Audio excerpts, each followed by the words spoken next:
Bienvenue au podcast Carte d'affaires. Je me nomme Charlène Gilbert. Je suis photographe et mentor d'affaires pour femmes solopreneurs.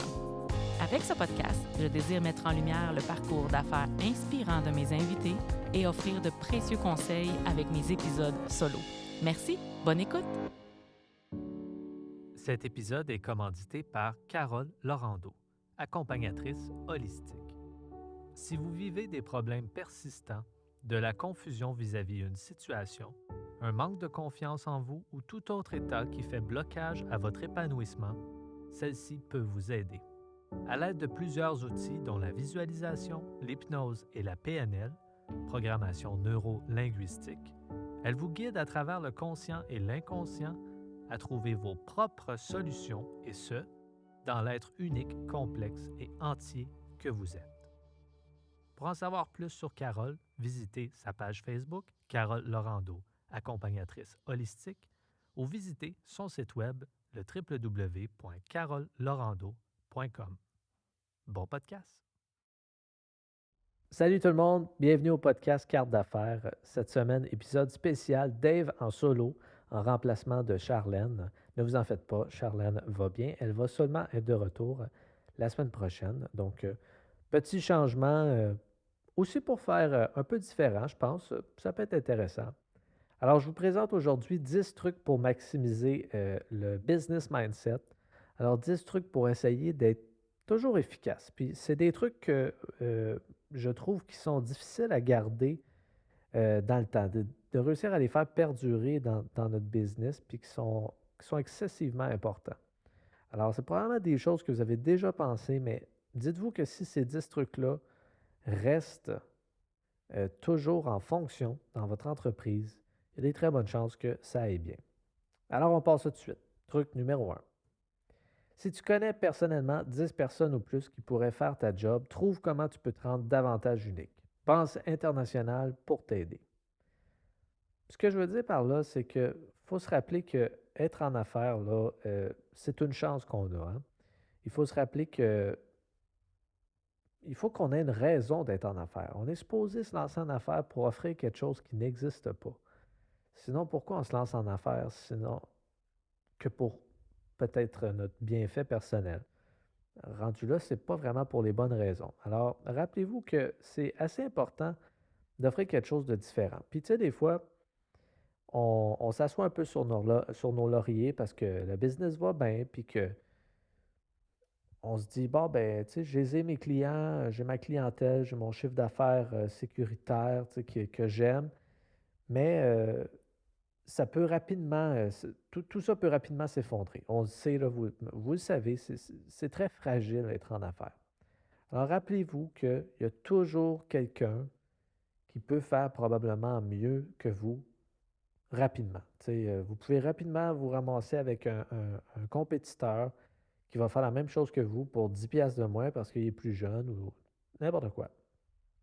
Alors, si vous avez un produit qui soit nouveau ou qui soit vieux, rappelez-vous toujours ça. Est-ce que vous êtes capable de mettre suffisamment votre touche personnelle pour que ça devienne quelque chose d'unique? Alors, trouvez des façons de vous vraiment vous séparer du groupe, si on veut, et vraiment réussir à offrir quelque chose d'unique. Truc numéro 2. Prévois toujours 3 mois de loyer d'avance, sinon trouve-toi un backup plan. Be stress-free. Ça peut paraître évident, on le sait avec la pandémie, ça n'a pas toujours été facile de faire ce genre de choses-là. Mais écoutez, moi, je peux vous raconter quelque chose par rapport à mon ancienne vie, que je pourrais dire. Euh, pour moi, c'était impossible là, de préparer 3 mois d'avance. J'étais toujours serré. Tu sais, j'avais jamais un revenu assez élevé pour pouvoir me permettre ce genre de choses-là. Puis quand que je commençais à avoir des sous de côté, j'avais tout le temps quelque chose qui m'arrivait. Mais souvent, ce que je faisais, c'est que j'avais toujours, ou presque, un backup plan, un plan de rechange qui était de vendre de l'équipement. Et ça m'a vraiment souvent sauvé.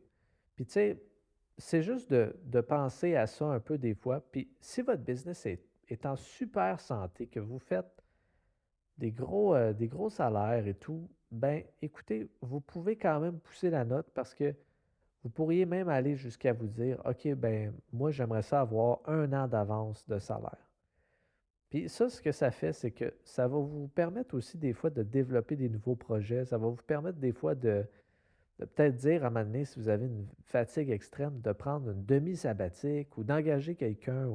Tu sais, cet extra-là, il n'est jamais de trop, là. Il n'est jamais vraiment de trop. Mais c'est des affaires de base, tu sais. Avoir 3 mois d'avance sur un loyer, euh, tu sais, ça devrait être un prérequis dans la vie. Puis je sais qu'en tant qu'entrepreneur, c'est pas toujours facile à faire. Mais écoutez, ça devrait être un peu ça, puis ça pourrait vous donner peut-être des ailes pour des nouveaux projets. En tout cas, vous devriez vous sentir mieux une fois que vous aurez 3 mois d'avance de loyer, ça je vous le garantis. Truc numéro 3. Amène le jeu au travail pour mieux accepter le temps supplémentaire. Bon, ça, il y a 2 points là-dedans, là, techniquement.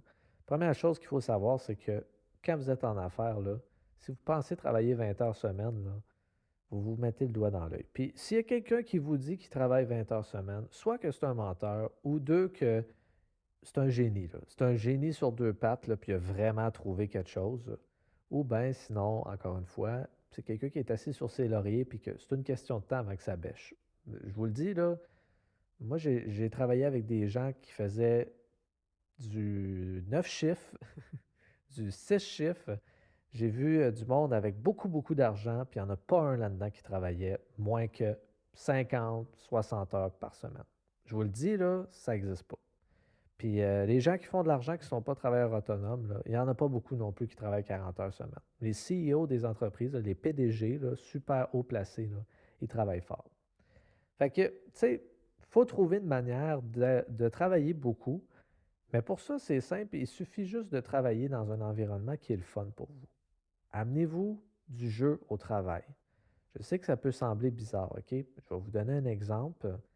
Google, là, c'est probablement une des entreprises qui a le plus révolutionné un peu le système de fonctionnement puis de l'optimisation du travail en entreprise. Puis les autres, ce qu'ils font, là, c'est que leurs employés, là, ils peuvent presque en tout temps aller jouer à un jeu vidéo ou aller pitcher des affaires. Là-dedans, là, c'est un terrain de jeu. OK? L'idée là-dedans, là, c'est pas de faire un terrain de jeu nécessairement de votre entreprise ou de votre bureau de travail, mais vous devriez quand même avoir une place qui est digne d'un sanctuaire, là. C'est quelque chose qui vous fait sentir bien d'être là, puis ça peut être quelque chose de simple, là. Vous avez un livre en tout temps accessible pour pouvoir prendre une pause avec un divan pas loin ou une chaise confortable, puis que vous vous étendez les jambes et que vous lisez votre livre parce que vous avez fait 8 heures de travail aujourd'hui, puis vous devez en faire 2 de plus, tu sais. Puis des fois, de faire 3 fois 3 heures, ça passe comme rien. Puis des fois, ben, faire 8 heures, ça semble impossible. Alors, c'est juste de bien le gérer tout ça. Alors, je vous invite à amener quelque chose de ludique à votre travail, peu importe c'est quoi. Trouvez quelque chose. Puis, dans un monde idéal, quelque chose qui est sans écran. Je vous le dis, là, pensez à un livre, pensez à un sport, ça peut être un coup de téléphone à quelqu'un. Tu sais, si vous êtes quelqu'un de social qui a besoin beaucoup de parler à des gens, gardez-vous une demi-heure pour parler à quelqu'un que vous aimez. Relancez-vous, faites-vous des jokes. Vous allez voir, ça va vous faire du bien. Alors, prochain truc. Trouve une activité sans écran qui fait avancer ton entreprise. Bon, là, ça revient un petit peu au point que je viens de dire, mais là, un petit peu différent. OK? Je vous donne un exemple. Vous avez une entreprise de marketing. Puis vous êtes constamment derrière l'ordinateur, vous êtes toujours en train d'essayer de trouver des nouvelles façons. Vous devriez essayer d'intégrer dans votre journée un moment sans écran où vous faites du marketing avec un papier puis un carton, là, tu sais. Vous trouvez des idées, vous faites des dessins, vous avez un moment sans technologie. Je vous le dis, si vous faites ça, vous allez avancer davantage et vous allez vous reposer psychologiquement aussi et ça va vous faire travailler plus efficacement. Numéro 5. Si tu ne connais pas grand-chose aux technologies, trouve-toi quelqu'un au PC. Bon, là, si vous n'avez pas compris le jeu de mots, ça s'adresse probablement à vous. D'accord? Sinon, au lieu de scroller sur Facebook ou Instagram, regarde des tutos sur YouTube. OK? Aujourd'hui, là, c'est une game de technologie. Malheureusement, là, c'est vraiment ça. Si vous n'êtes pas dans la guerre des technologies, vous êtes dans les arts. Puis si vous êtes dans les arts, il y a des bonnes chances que vous ayez besoin d'un employé à temps plein qui va numériser votre art. Alors, je vous le dis, trouvez-vous quelqu'un au PC. Vraiment, rapidement, là, trouvez quelqu'un. Puis, tu sais, la petite photo, je la trouvais drôle là, parce que vous êtes une maman, vous êtes une grand-maman, vous êtes une ma-tante, un mononcle, n'importe quoi, une marraine. Euh, Pensez à des jeunes dans la famille, puis demandez-leur des conseils. Les jeunes aujourd'hui, ils savent comment ça marche. Ils ont des bonnes idées des fois, puis ayez pas peur d'avoir des gens avec du sang nouveau autour de vous qui va vous amener euh, justement des idées fraîches. Puis ces gens-là, souvent, ben, ils sont capables de vous aider dans votre technologie. Sinon, ben, engagez quelqu'un tout simplement. Vous allez voir, vous n'allez pas le regretter. Numéro 6. Prends une marche par jour avec rien.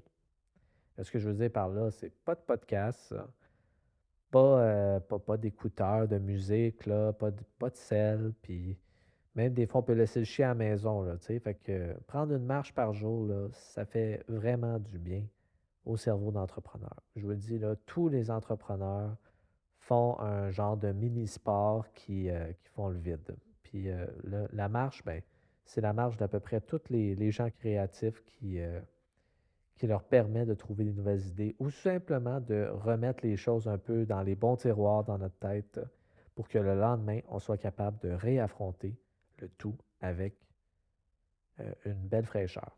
Numéro 7. Prends le temps de donner du love à tes clients ou potentiels clients. Qu'est-ce qui fait que tu es une bonne personne là-dedans? Ça, c'est le petit truc pour vous trouver un peu quelque chose à faire avec vos clients. Vous êtes entrepreneur pour plusieurs raisons, mais une autre raison pourquoi vous êtes entrepreneur, c'est que vous voulez faire une différence. Et peut-être que vous vous êtes dit aussi à un moment donné, vous avez quitté une job, vous vous êtes dit, c'est dégueulasse ici, les gens, ils ne respectent pas, puis ça pollue. Ou, tu sais, souvent, je pense qu'il y a beaucoup d'entrepreneurs dans la vie qui ont décidé de partir à leur compte parce qu'il y avait un dégoût un peu de comment on gérait les choses. Alors, faites une différence. Trouvez une manière d'être une bonne personne dans votre entreprise. Et si vous faites ça, vous allez vous ramasser avec des belles idées et surtout des nouveaux clients qui seront fidèles. Alors, trouvez une façon d'être une bonne personne à travers votre entreprise. Et donnez le love à vos clients. Numéro 8. Donne du temps à tes projets pour les laisser cheminer comme un enfant. Laisse-leur une chance et donne-leur une chance. Je trouve qu'aujourd'hui, beaucoup de gens, j'en vois beaucoup de ce temps-là, là, depuis le début de la pandémie, les gens, ils goûtent à des success stories, des succès instantanés là, tu sais, qui sont des fois des feux de paille là, après coup. Là. C'est vraiment des succès des fois trop rapides. Puis ils oublient que un projet, là, ça peut prendre du temps. Tu sais, il y a quelqu'un qui disait récemment, que j'écoutais, qui disait que n'importe quelle entreprise, avant 4 ou 5 ans, tu n'es pas supposé être dans le succès. Tu sais. Alors, il faut laisser le temps à nos projets de cheminer. Puis des fois, c'est dur parce qu'on n'a pas de résultat, mais il faut être patient. C'est une des plus belles qualités d'un entrepreneur. Vous devriez toujours essayer d'être le plus patient possible avec vos projets. Puis laissez-leur des chances. Ça se peut que vous vous pétez la face. Là.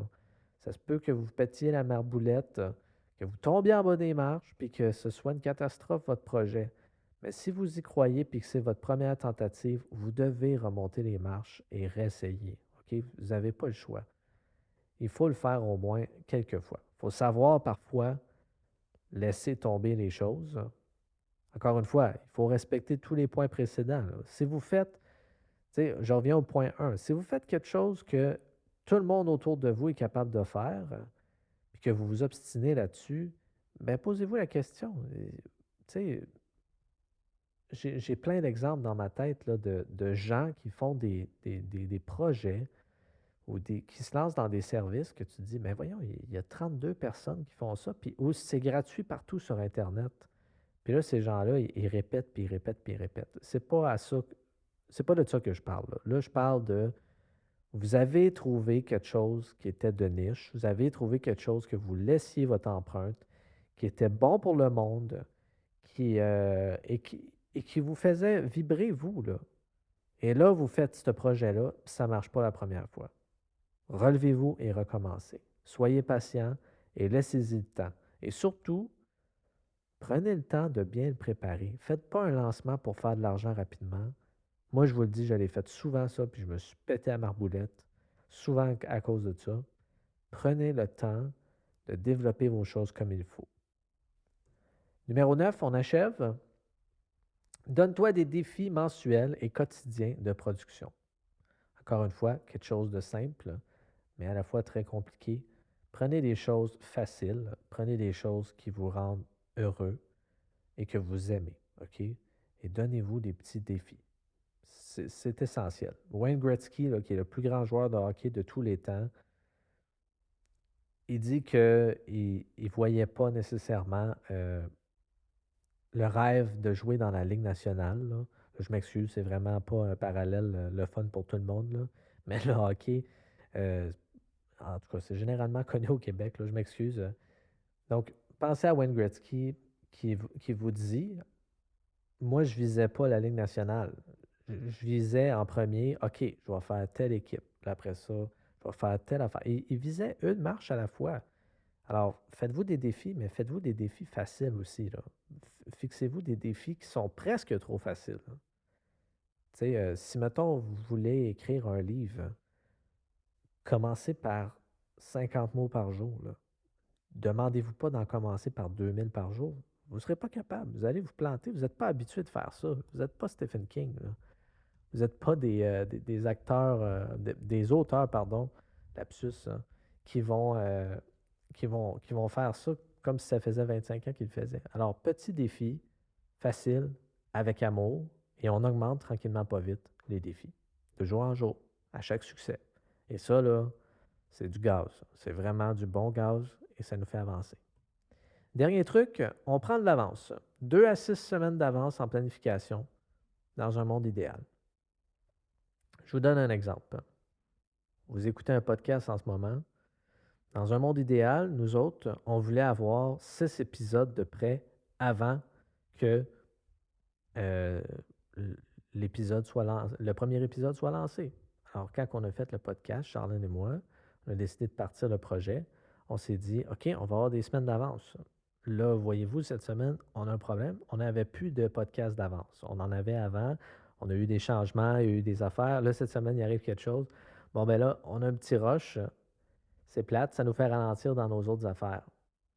Alors, prenez exemple là-dessus, tu sais. 2 à 6 semaines d'avance sur votre planification va parfois vous rendre la vie plus facile. Là. Puis au lieu de vous claquer une semaine de rush, ben, vous allez être plus préparé. Bon, écoutez, d'une façon ou d'une autre, il faut se rappeler aussi que la vie, on ne peut pas toujours tout contrôler. Hein? Ça fait partie de la vie des fois d'avoir des choses qu'on n'avait pas préparées ou qu'on ne s'attendait pas, avoir des surprises, des fois des mauvaises surprises. Et je vous le dis, des fois, il y a des surprises qui sont bonnes et qui nous font avancer. Fait que, on essaie toujours d'être dans une optique optimale. Là. On essaie vraiment de se laisser le plus de chances possible. Et c'est un peu ça être en affaires, je pense. Rendu là, dans l'exemple, mettons, que je vous ai donné, regardez, là, l'épisode est fait, tout est correct, on s'en est sorti, puis c'est pas plus grave que ça.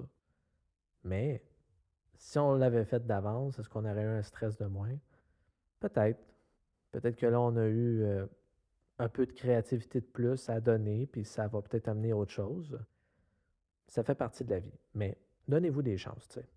Surtout si vous êtes quelqu'un qui a besoin d'encadrement. Vous devriez essayer de savoir ça, tu sais. Si vous avez besoin de ça, faites-le. Bref, on conclut. J'espère que vous avez apprécié l'épisode, malgré le fait que c'était un petit peu différent que ce que Charlène a fait. J'ai essayé de faire de mon mieux. J'espère que vous avez apprécié. Et je termine avec une petite phrase le fun, là. Ça va comme suit. Être en affaires, c'est un peu comme faire un pacte avec soi-même. Si tu t'aimes un peu, respecte-toi suffisamment pour mettre le sérieux nécessaire au projet. Et ça, moi, j'ai donné beaucoup de cours de musique dans ma vie, puis tu peux pas dire ça à un enfant, là, mais je le disais souvent aux adultes. Puis je leur disais, tu t'achètes une guitare, tu veux venir prendre des cours avec moi, tu te payes des cours, tu investis un montant d'argent. Si tu te respectes un peu, là, puis que tu veux pas avoir dépensé cet argent-là pour rien, là, respecte-toi suffisamment pour essayer de pratiquer un petit peu à tous les jours, tu sais. Sinon, tu fais ça pour rien, tu sais. Il n'y en aura pas de magie. Je te dis, c'est ça les points qu'il faut avoir pour réussir. Puis, si tu veux réussir pour toi, tu sais, prends-le au sérieux, tu sais. C'est vrai que des fois, surtout aujourd'hui, on dirait que tout, il faut que ce soit rapide, il faut que ce soit facile, mais c'est pas de même dans la vie, la gang, là, tu sais. C'est dur dans la vie, puis des fois, il y a des gros défis, puis des fois, c'est long avant de réussir. Puis, il faut juste être patient, puis apprécier la ride, là, tu sais. Alors, si vous vous aimez un peu, respectez-vous, mettez-y les efforts, protégez-vous, soyez bien planifiés. Des fois, apprenez à improviser aussi. Et pour finir, ton éthique devrait égaler celle d'un syndiqué. Si vous vous mettez à penser comme ça, vous allez être aussi bien qu'un syndiqué. Pour vrai, vous allez être aussi bien. Vous allez vous dire, OK, bon, ben, j'ai réussi à avoir mes 10 points, là. Je peux prendre 2 semaines de vacances puis pas me sentir mal de ça. Comme un syndiqué. Alors, faites-le pour vous, faites-le pour toi. Et ben c'est ça. Fait que ça se conclut là-dessus. Comme je vous dis, les 10 points sont extrêmement difficiles à maintenir. Mais dites-vous que si vous en avez au moins la moitié qui sont en fonction dans votre entreprise, en tout temps, il y a des bonnes chances que vous soyez bien. Alors, je vous laisse là-dessus. Et puis, on se reprend un autre tantôt et je vais vous laisser avec Charlène la semaine prochaine. Alors, merci de l'écoute. Merci aux commanditaires aussi du podcast. Et si vous avez des questions, visitez le www.conceptgilbert.com. Merci. Bye bye.